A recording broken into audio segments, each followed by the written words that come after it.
This is the Pooja and Gurdeep podcast. From 98.1 CHFI Studios in Toronto, Canada.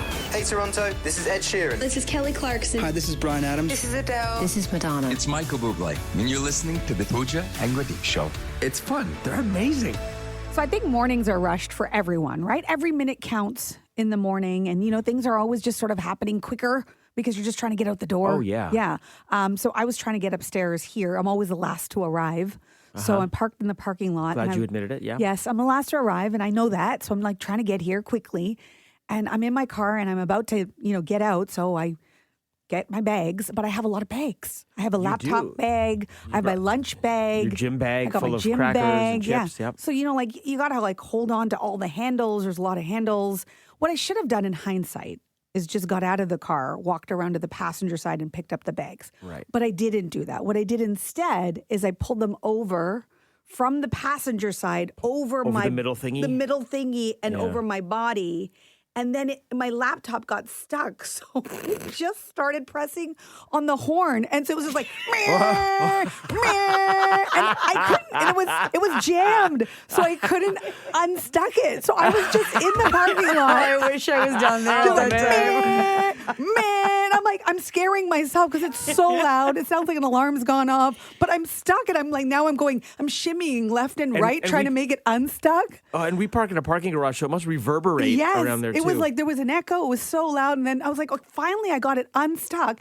And then as I'm pulling, the handle of one of my bags is now on the gear shift. It's like stuck around that. Now I'm pulling. So it looked as if I was maybe in progress of a robbery. Like I was trying to steal the car. Your own car. Yes. And it was just bad. And I was so afraid security was going to come down. And it was just, and I scared myself. My heart was racing. And then I came up here and I'm like, guys, I got to tell you about what just happened. Please tell me that someone else was in the parking lot to witness this. Someone from like 680 or KISS or Breakfast Television. Was anyone down there? I don't know because I ran so fast to get into the elevator because I was so embarrassed. I just didn't want security to catch me. So maybe we'll find out. Maybe from 680, who are our neighbors, maybe they'll come down and be like, by the way. Is your car door open? There's stuff on the ground. I just ran, just took off. I don't even know. And my car's always a mess with like kids' wrappers and stuff. I wouldn't be surprised if that's like fallen out. I ran for my life. Here's the good news. There is a silver lining. I'm glad it happened in the parking lot and not on my driveway, like getting into the car with my neighbors. Can you imagine? Awesome. And there's one of the benefits of working at the crack of stupid. Like when you're coming to work at like 4:30 in the morning, chances are you're not going to run into many people. Yes. So what did we learn from this experience? Just walk around the car next time. Get your steps in. Especially if you're fumbly. From CHFI Studios, It's the Pooja and Gurdeep podcast. the Daily Double. With Pooja and Gurdeep. In the meantime, we got 2 stories you need to know. Pooch, what do you got? So Meta just unveiled its new model of Ray-Ban smart glasses yesterday. Oh, wow. So it's Meta's first pair of glasses that include a small internal display that's overlaid on the real world. Okay? This is so crazy. This feels so futuristic. I know. They look like regular glasses or not those giant VR headsets. They also now have a wristband controller. That's new. Oh. So you can it's almost like a smartwatch where you can control things from that's your how you wrist. zoom and scroll and okay. Yeah. So Mark Zuckerberg described them as the perfect way for humans to reach super intelligence because they let you stay present in the moment while getting access to all of these AI capabilities that make you smarter, help you communicate better, improve your memory, improve your senses, and more. And if you're wondering who's buying these, apparently the second generation, they've been a surprise hit with over 2 million units sold. This was between 2023 and 2024. So much so that they had to increase production. So I think they think, okay, this is going to be the thing that replaces smartphones maybe in the future. Wow. Like it's hard to believe that could ever happen. But if we're all walking around with smart glasses, I should mention it will cost you $800 US, available September 30th in the US. Probably not going to get them until early 2026 here. Okay, fascinating. Your story's kind of futuristic. Mine feels a little futuristic as well because, Pooch, in my opinion, what is the greatest movie of all time? In my opinion. Terminator 2. You know me so well. Yeah, of course, preceded by the genre-defining Terminator, The Terminator in 1984, and then T2 in 1991. James Cameron, also in my opinion, the greatest director of all time. He confirmed last year that he is working on a new Terminator project. For hardcore fans like me, this is very exciting, but hardcore fans like me also know, let's not hold our breath because we know Mr. Cameron is also pretty busy in the Avatar world, right? He's doing all that. He did say in a recent interview that he is working on the script for the new Terminator, but he's got writer's block. Oh, no. And it's not that he's short on ideas. It's because he says, I'm going to read this direct quote. He says, quote, I've been unable to get started on that very far because I don't know what to say that won't be overtaken by real events. We are living in a science fiction age right now, end quote. And I thought about it. I'm like, a good dystopian film has to be, you know, something out of the norm. But like with AI and everything else going on in the world, how do you write something out of the norm That's a good point. that won't be outdated by the time it comes out? Plus, if we, get too excited about this, we all know what happened with Happy Gilmore too, right? Not good. Rest in peace, Happy Gilmore too. We got faith, James Cameron. The Pooja and Gurdeep podcast. From 98.1 CHFI. Okay, I think we've already established in life and on this morning show that no two people load the dishwasher the same, No, right? and everybody claims that their way is the best way, the most optimal way. You can't get into an argument about how to load a dishwasher because you're never going to win. I try to be helpful when I'm at my mom's place. If I use a dish or if we're having lunch, whatever, I'll put stuff in the dishwasher and then I'll see her immediately going and rearranging it. I still don't know how she loads the dishwasher after all these years. At my place, if anyone tries to load the dishwasher and I look at it, I'm like, what are you thinking? Why would you do this? This isn't going to get clean the way you've laid it out. You've got to have some breathing room. Anyway, we're not here to debate the different ways we load the dishwasher. I want to tell you about what happened yesterday. I had a friend over for dinner, an early dinner. We go to bed early on this show. And they're like, oh, let me help you clean up or whatever, right? So we had some food that was a bit stickier, like some pasta that's stickier food on the dishes, right? So they were passing me the dishes. Mm-hmm. They were supposed to be rinsing and passing me the dishes. They passed me the dishes full of food, like there were pasta stuck to the plate. There was like chunks of food on it. And I'm looking at them and I didn't want to offend him in the moment, even though it's my place. So I'm just like, yeah, okay, I'm putting them in the dishwasher. Hold on. They didn't scrape the food off first? Like they sort of half-heartedly scraped the food off, but there was, to me, still way too much gunk on the plate. I'm a rinser, so I put it in the dishwasher because I didn't want to offend them in my own house. The minute they left, I opened up the dishwasher. I went and I rinsed those dishes off and then put them back in the dishwasher. Okay, I am with you because I'm guilty of rinsing them too much, like almost where they're sparkling clean and then putting them in the dishwasher. But that's because I don't want my dishwasher to smell. Yeah, and you don't want it clogged and stuff. You have a family, so you're probably running the dishwasher often, right? Yes. Like every couple. So I could almost excuse if you were leaving gunk on the plates because you're running it often. It's just me. I probably run my dishwasher once a week. Yeah.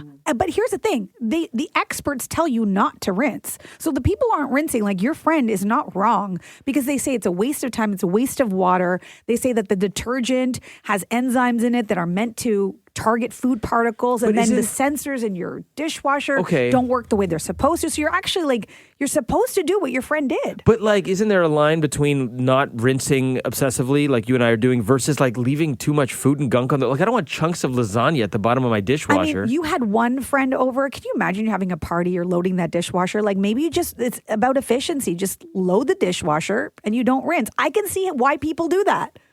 What do you think, Steph? I rinse all the time. And my brother, back in the day, this was probably mid-90s when dishwashers weren't as good as they were now. He would just put the plates in, not with food, but they had sauce and stuff on it. My mom used to get so mad and he'd be like, you're not supposed to rinse the dishes before you rinse the dishes. So I'm a rinser. It's come to my attention that there is one egregious offender in the room who puts in dishes. Is it because his filthy. face is all red right now? Yeah, Chris, what's going on over there, man? There's some heat coming from your side of the room. I believe in the theory that the dish can go pretty dirty into the dishwasher. And, despite my partner, Taylor, who's probably on his way to work right now listening, he's a big fan of rinsing. So when he sees me just putting the dish in the dishwasher full of gunk, it creates a conversation, to say the least. A conversation. That's a good way to frame it. I'm Team Taylor on this one. Why don't we have a conversation about this? 5 calls? Decide it all. When you load the dishwasher, are you Team Rinse or are you Team Dirty? Give us a call. We want to know. Ferdinand in Toronto. Team Rinse, of course. Team Rinse. Okay, Ferdinand. Yep. But I have a confession to make. For us Filipinos, we use the dishwasher only as a storage. As a storage, okay. The dishes are already clean. Okay. Yes, yep. So Team Rinse. Ferdinand, your vote's been counted. Thanks, buddy. Bye. Bye-bye. Diana from Mississauga. So are you team rinse or team dirty? I'm team dirty with a qualifier. Okay. Okay. If you're like Pooja and myself, you're only you have to rinse because you don't want them sitting there for a long time. When you only use your dishwasher occasionally, like once a week, which Right. I do. Right. So what you're saying is I have to be team rinse, but someone like Pooja or Steph have permission to be team dirty. Right. Right. Okay. I like that. All right. Diana, your vote's been counted. Thank you. Thank you. Bye. Let's head to Oshawa. Janet, team rinse or team dirty? Well, I like to scrape, but as long as there's no big chunks, there can still be sauce. So we're going to put you down for a little bit of team dirty. Does that ever create an argument or anything in your home? Not really, because I have 3 teenagers and they don't know what a dishwasher is. Right. Teenagers are always on team Good dirty. point, Okay. good point. Vote's been counted. Thanks, Janet. You're welcome. Have a great day. You too. Michelle from Ajax, are you team rinse or team dirty? Team rinse. Team Okay. rinse all the All way, the huh? way. Yeah, I clean houses for a living, and I have a lot of customers that have had to repair their machines because all the food gets stuck in the bottom. Oh, Oh, okay. interesting. So Good maybe insight. the machines maybe aren't meant for all that food. No, I don't think so at all. Okay, good point. Vote's been counted. Okay, thanks. Lorna from Uxbridge. So are you team rinse or team dirty? I am team rinse. It is a dishwasher, not a garburator. Oh, that is so well put. Yes. It's so true. That's what I'm going to say next time someone tries to put it in dirty. It's a dishwasher, not a garburator. That's right. You Thanks, may not Lorna. be friends afterwards, but yes, try that. Thanks, Lorna. Bye-bye. Okay, thanks. Have a great day, guys. You too. You too. Bye. Okay, so there you have it. That was a close one. 3-2 team rinse over team dirty. Okay. Well, I was always rinsing. You were always rinsing. I guess we got to change producer Chris's mind. Yeah, and even the team dirty came with caveats. This is So, true. This is true. From CHFI Studios. It's the Pooja and Gurdeep podcast. So today is Responsible Dog Owner Day. Again, this should be every day. You would 'cause think. You can't be a jerk dog owner, the other 364. And yet they exist. Some people do. Yeah. Some people do. Yeah, clean up your dog's mess. I want to ask you though, because you threw in a little tidbit, a little flippant comment, was it a couple of months ago, and it stuck in my head. You said you were considering getting a dog, which is not a world I ever imagined for you. So but I'm very excited. I grew up being afraid of dogs, Yeah. and then in adulthood, I stopped being afraid of dogs. Right, so I'm like, I've just gotten comfortable. I still don't really know how to like hold them. Like, do I carry them like a baby?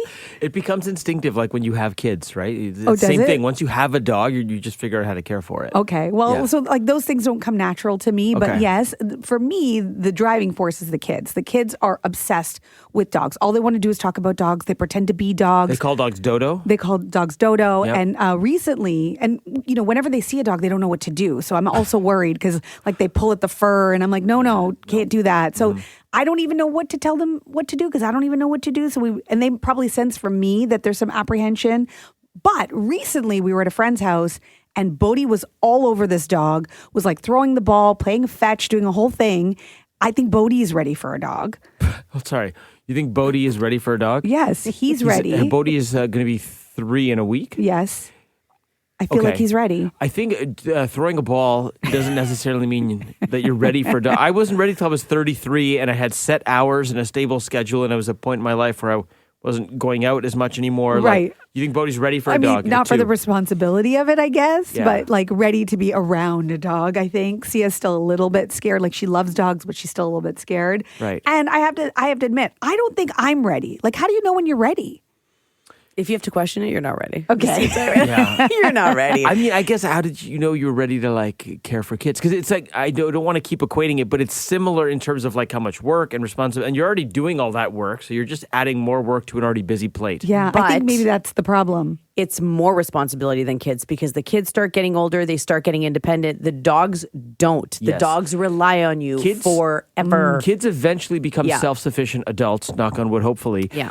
Dogs, no matter how old they are, you'll always be cleaning up their doo-doo. You'll always be taking care of them. You'll always be feeding them. Yeah, see, I think this is when I know I'll be ready. I'll be ready when my kids are getting to that age where they're like, Mom, leave me alone. And they don't want me around them. Right now, they're obsessed with me, but there's going to be a time when they're not. And I think I'm going to need a new obsession. I'm going to need I tried to that. be. No, that doesn't do anything. No, they don't like going to walk Coda. They just stay inside. I'm like, go walk the dog.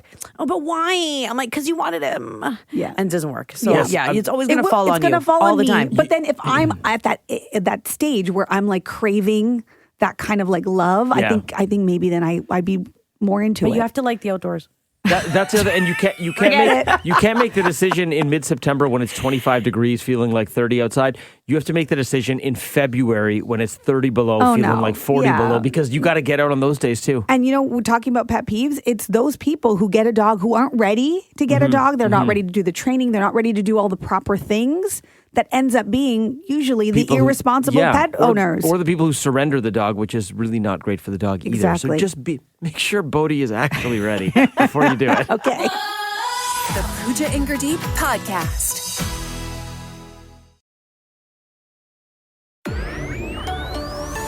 This is the Pooja and Gurdeep podcast. I think we can all agree that in the morning, every minute counts, right? Because you're like doing 1,000 things and you're trying to get out the door, but you've added extra time to your mornings to do something that you just you said this randomly and I was like, whoa, this needs an explanation. So I need to find out what this is exactly. You do something called breaths of gratitude, and you think we all should be doing it? Well, listen, I'm not here to preach and tell people what to do, but I now get up at 3 o'clock instead of 3:15, an extra 15 minutes early, because I've started this new lifestyle program that began with the juice cleanse, and now it's progressed into this holistic approach of workouts and stretching and mindfulness and eating right, and also part of it is waking up with gratitude breaths. Okay, so what does that actually look like? Because you told me sometimes you wake up and you do it at home, but sometimes you do it in the car. Like, what is it like? I'm grateful for my co-host Pooja. Okay, first off, nobody is haunting anyone. Yours sounds like House of Haunting Hill. Haunted Hill. Grateful for acai berries and goji berries. Why are you speaking that way? I don't know how to be grateful and breathe at the same time. What the heck? How do you do it? Do you actually want to know? Yes. What's happening to you? Yes. Why have your hands together like Gollum? Just do one for me. Let me see what it sounds like. Okay, so here, sit up straight. Okay. Okay, so you take your right hand. Okay. Okay, and now place the tip of your middle finger on your belly button. Okay. On your belly button. Okay, so sit up straight, and you want to breathe in through the nose. And then think at the top of your breath, think about something you're grateful for. It could be your family. It could be your children. It could be your home. It could be your job. It could be your parents. It could be Am I holding my breath or do I breathe out? And now breathe out through your nose and connect to that thing you're thinking about and really picture it and be grateful for it. Oh, okay. Right. Okay. And so you do 10 of those. Oh, so you don't actually say what it is. No, it's internal. You're not like, I love Coffee the Pooch even though she gives me side eye all the time. No, because you're meant to breathe out of your nose. And when you're talking, then you're breathing out of your mouth. Oh, I see. Yeah. I see. And you're still partially holding your breath. Yeah. I feel dizzy, guys. Is that what's supposed to happen? Or I feel grateful and dizzy at the same time. Breaths of gratitude.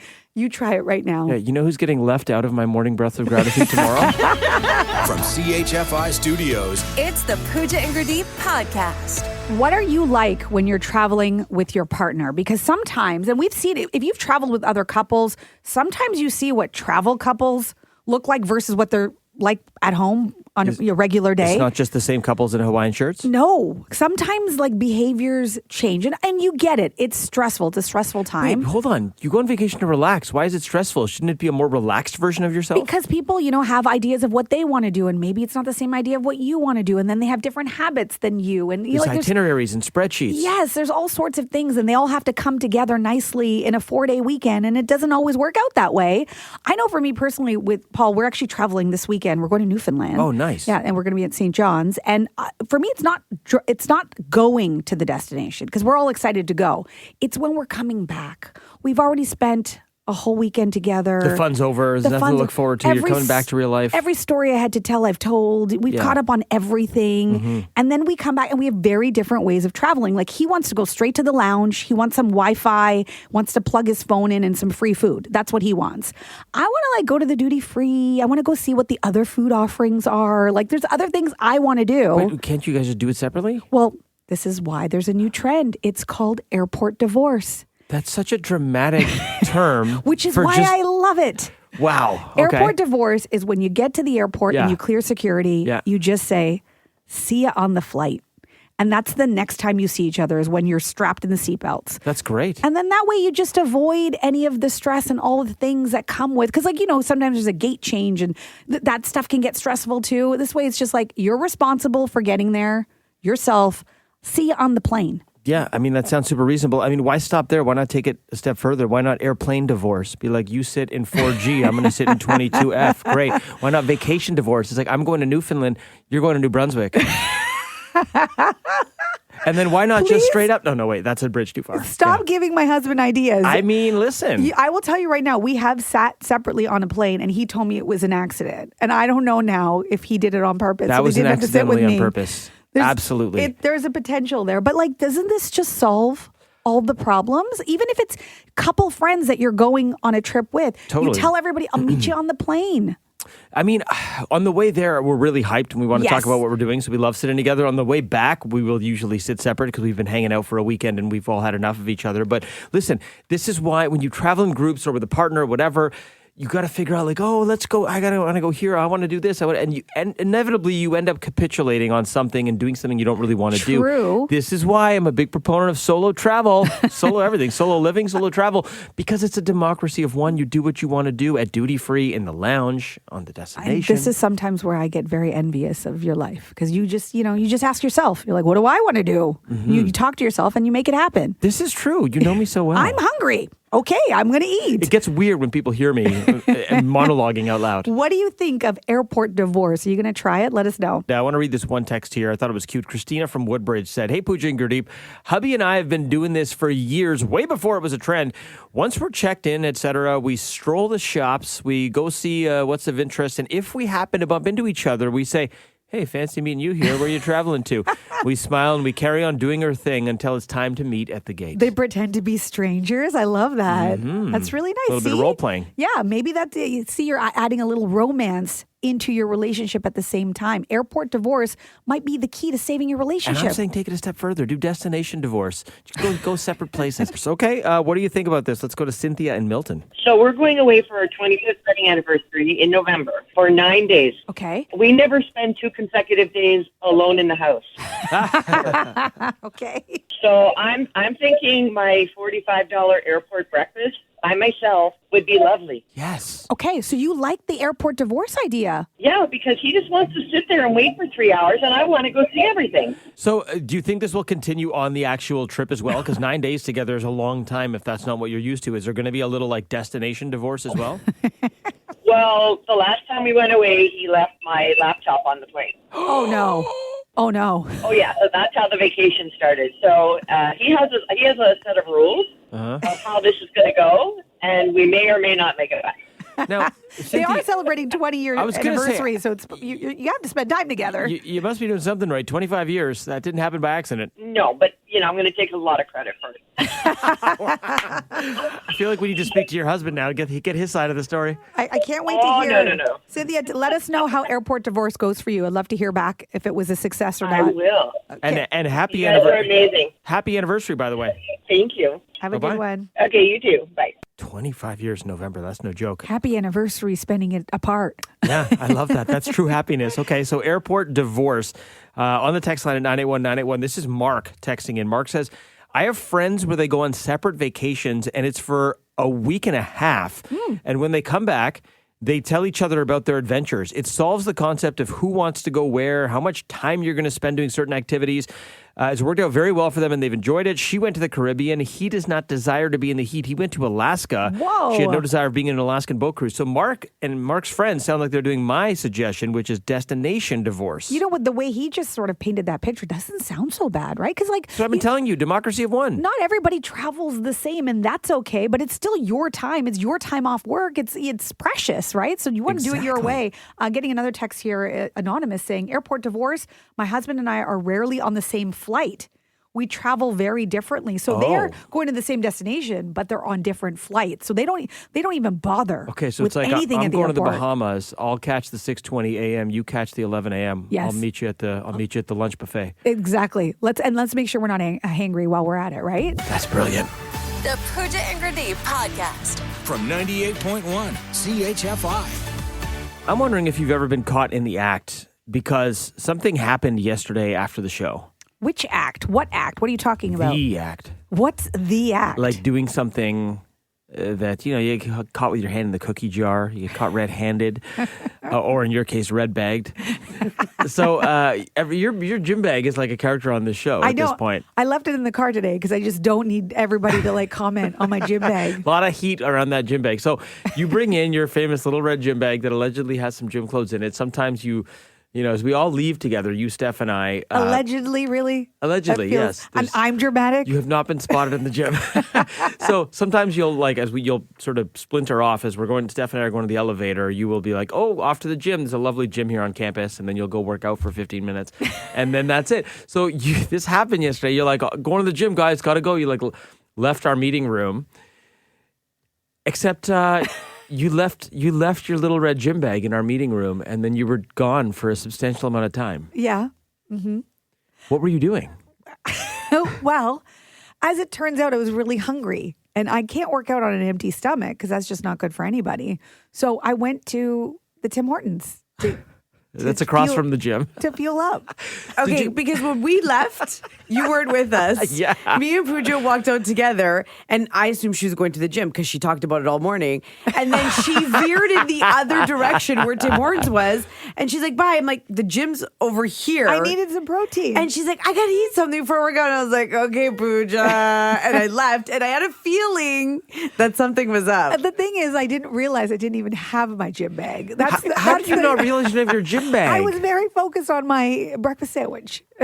So you crushed at Timmy's brekkie saying. Yes, only to be called by producer Chris. And he's like, where are you? And I was like, I'm at the gym, which I wasn't. I was across the way at the Tim Hortons. You got caught in a lie. And then he's like, oh, really? You're at the gym? And then I turn the corner and he's standing there with my gym bag.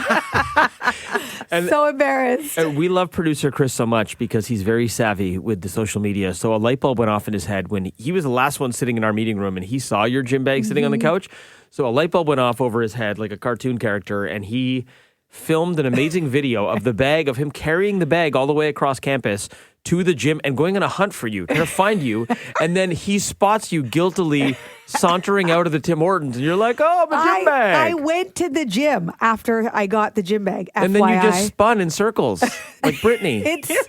I had to work off the breakfast sandwich. Yeah, the Timbits. Okay, check out, I encourage you, go to our socials right now. Go to the CHFI Instagram page, the Facebook page. Check out this video. It's hilarious. It's all captured. Shaming your coworkers when they go to work out is a surefire way to make sure they keep going. We're not shaming you for working out. We're shaming you for not working out. I did work out. Spinning doesn't count. Spotting you in the gym is like a Bigfoot sighting. Like, has it really happened? From CHFI Studios, It's the Pooja and Gurdeep podcast. Well, this is exciting. We're giving away $500 gift cards to Shoppers Drug Mart, and that's between September 14th to the 21st. Yeah, if you've been listening, you know that we've been dropping keywords for you, and we've got another one. This episode's keyword is points. So all you got to do is text points and your name to 981-981 for your chance to win. Again, text points, that's spelled POINTS, and your name to 981-981 for your chance to win a $500 gift card to Shoppers Drug Mart. You are crushing the grade 3 spelling test this week, which standard data and message rates apply. Make sure you see contest rules linked in the description of this app for details. And just a reminder, this is the last keyword. The Pooja and Gurdeep podcast. From 98.1 CHFI. It's First Love Day. First love day. Do you remember your first love? I think for a lot of us, it was a celebrity crush because, we didn't really know. It was one-sided love. Yes. For most of us. Your first love is probably like one-sided love. It's someone you admire that probably doesn't even know you. Right. A celebrity crush. Yeah, for me, this one's real easy. First day of school, and I can't wait to get there. Why? Kelly Kapowski loves volleyball, windsurfing, and soon me. Kelly Kapowski. Saved by the Bell? On, man. Oh, Kelly Kapowski. Yeah. Or Tiffany Amber Thiessen. Tiffany Amber Thiessen, but Kelly Kapowski. Oh, man. Did you have a poster of her up in your room? See, if I was at the age where I would have had a locker at school and stuff, she definitely would have been the girl in my locker. But at that age, I think I was 7. So I didn't have access to Teen Beat, Tiger Beat magazine at that age or whatever. So no, I didn't have any pictures, but she was in my mind. Okay. Yeah. And you still talk about her. Tiffany, yeah. I mean, come on. That was a magical time. Steph, did you have a Your celebrity crush, first one? The first one I can remember was probably Joey McIntyre from New Kids on the Block. The baby face. Yeah. Yes. And actually, there was a time, and we're the same age, there was a time where like everybody picked a member of New Kids on the Block for their crush. Yeah. The problem was, I was at that age where I'm like, I don't understand. I don't like boys. And like everybody around me was naming one of the new kids that they had a crush on. And I was like, but I thought we're supposed to not like them. I thought they had the cooties, like all of that. You were developmentally delayed. Yes, I was delayed. She was still working on her consonants. I was still playing with the puppets. I remember feeling a lot of pressure in that moment to pick like a celebrity crush. So I picked John. John Knight. John Knight, the dark horse. Yeah, and I picked him on purpose, knowing that nobody picked him, because then I was like, I won't get any follow-up questions. Tiffany picked him. They dated for a while. Yeah. Oh, did they? Yeah, they dated for a bit. Joey was the young one. He was the baby face. I feel like most people went for Jordan because he was like, the heartthrob. If you like the bad boy, you were like Donnie. You were into Please Don't Go Girl, Joey McIntyre. Yes, I loved when he had the solos. Yeah. But then, fast forward, when I realized what it was to actually like a boy, it was Ralph Macchio. I knew it. I knew yours was Ralph Macchio, the Karate Kid. Come on. As soon as he was like, wax on, you were like, wax off, baby. I was like, now I get it. Now I get it. From CHFI Studios, It's the Pooja and Gurdeep podcast. the Daily Double. With Pooja and Gurdeep. You have 2 stories you need to know. What do you have, Gurdeep? Okay, so I got the Toronto Blue Jays. Things are going so well for them. Do you remember yesterday at this time I told you Bo Bichette, this is the only thing that's not going well for the Jays because he hurt his knee. He was flying to Dallas for a second opinion on that knee. Yep. We got the results. Okay, and? Okay, so it's a knee sprain, and he is out for the rest of the regular season. That's okay. It sounds dramatic, but it's not, right? Right, because we just were talking about how maybe this is a good time. If we keep our lead, we can rest some of our players. Maybe the rest is not a bad thing. Yes, and saying someone's out for the rest of the regular season sounds like a big headline, but the rest of the regular season is only 11 more days. True. So the good news is he's not going to require surgery. He's just going to rest and rehab this thing. And the hope is that he will be back to return for the playoffs, which is all that really counts at this point. Because, to your point, it looks like we're going to have the division wrapped up. And again, if the Jays can hang on to win the American League East, we now know that they will start the playoffs October 4th at home at the Rogers Center. Go Jays, go. Let's do it. So exciting. What do you got, Pooch? Okay, so move over pumpkin spice lattes and say hello to your competition, pecan or pecan. Oh, I was walking around downtown yesterday and I saw a coffee place that was advertising the pecan latte. And it stuck in my head because I was like, oh, that's different. Pecan latte. And you say pecan, not pecan? It depends on my mood. If I'm feeling fancy, pecan. Pecan. Okay, so pecan, whatever. It's growing in popularity apparently in the U.S., especially in Texas. For some reason in Texas is where it ranks as the state's signature fall flavor. And according to DoorDash, when it comes to orders that customers are placing, anything pecan related is up 30% compared to last year. So people are definitely more mindful of the pecan options. There's also something called the Food Institute that says that pecan products from chocolate bars to, get this, pecan oat milk coffees. That sounds delicious. They're all up as well. So when you think of pecan, don't just think pie. Think lattes, think cheesecake, think pastries. Pumpkin spice, I should say, still remains strong. No. And I know, but they're the people who love it. And pumpkin spice lattes orders, they peaked in August because they launched them earlier this year. Too soon. So have you had a pecan? I had a pecan oat cortado yesterday. Ooh, that's the ad I saw for. And I it saw was that. so good. Why do I think of a gordito when you say that? No, that's a you problem. It's not Taco Bell. That's where my mind went. What is it that you It's like a latte, but cortado. it's short and it's delicious. Never heard of a cortado? No. Oh, dear. It's cortado. It's little. It's baby. It's short. It's a baby cortado. Now I just want pecans on my gordito. On your gordita. Thanks for listening to the Pooja and Gurdeep podcast. Listen to Pooja and Gurdeep live weekday mornings from 5 to 9. Only on 98.1 CHFI. Toronto's perfect music mix.